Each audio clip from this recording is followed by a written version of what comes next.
All right, Claire, so this was certainly a very fast and fun course, as you mentioned, and one that was done before I was with Bad Dog. So I went ahead and went back and looked at the course map and watched some of the analysis that Sarah and Brittany did on this. And on the opening, the opening that you demonstrated here looked very nice. You had a very good send to the backside. I know you commented that you don't feel like your backside skills are where you want them, but know that they are pretty good because not a lot of people would be able to get that kind of commitment to the backside from as far away as you were, particularly because you didn't have a lot of pressure into the left. So if I was going to start far away from my dog, I would tend to release and step in to put a little pressure to kick to the backside. You can see you had that step there before Andy took off for jump number 1, but by the time he was airborne over number 1, you were truly just using a verbal to kick to the backside of 2. It could have been also that you had run this a couple times and he was starting to figure it out, but I would still call that a pretty good send to the backside. Now, strategically, I don't think what you did would have been what I elected for, just because all of the motion to the left as my dog goes into that red tunnel is going to then put the dog on the left lead, when really what I want is them to come out of the tunnel and turn right. So I think I would have opted for what Brittany demonstrated with the blind after the red tunnel or the rear cross there at number 5.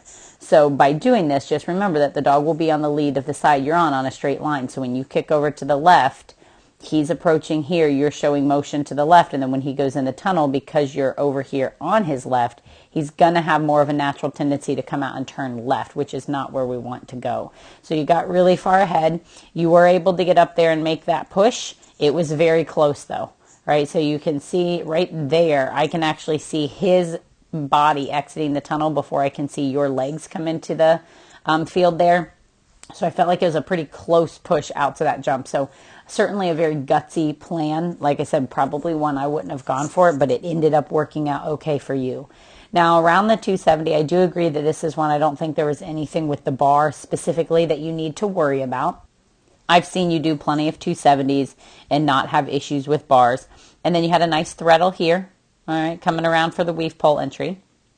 Now, I felt like you had a lot of waiting around at the weave pole entry.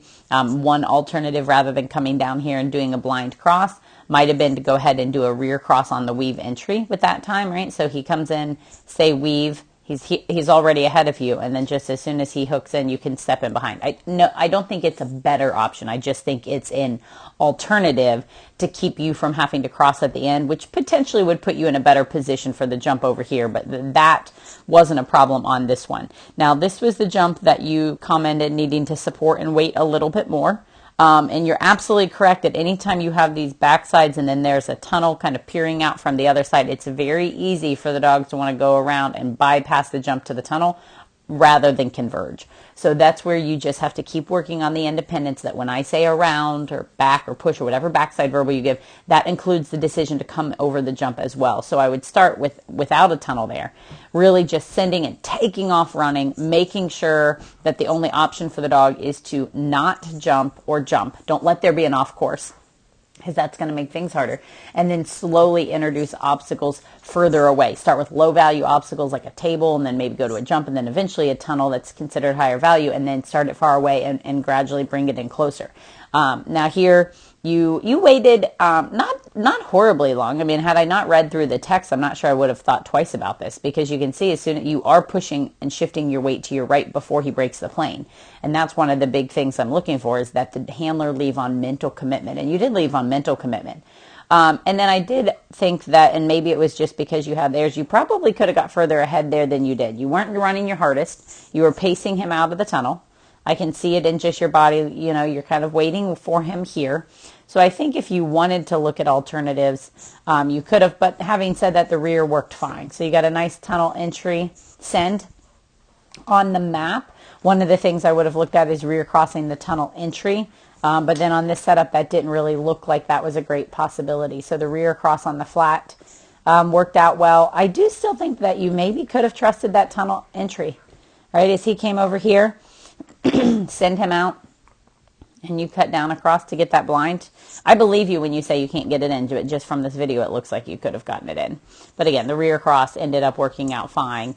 You were still able to rear because you did that a little bit more as a rear on the flat, and then getting ahead out here for the backside. So another nice backside to finish this one up. So again, a very fast one, a very good one. So here we have the problem solving. This is what you were talking about where he bypassed because of all the motion. And I don't know that it's a result of the motion. One of the things I see you do when you want to come in is you drop that shoulder back. You kind of drop that shoulder and hand back, which you didn't. You were kind of staying running this direction more and facing that direction. More like what I would do on a layer. I do still, if possible, try to drop that left shoulder back to help invite them in over the jump for the convergence.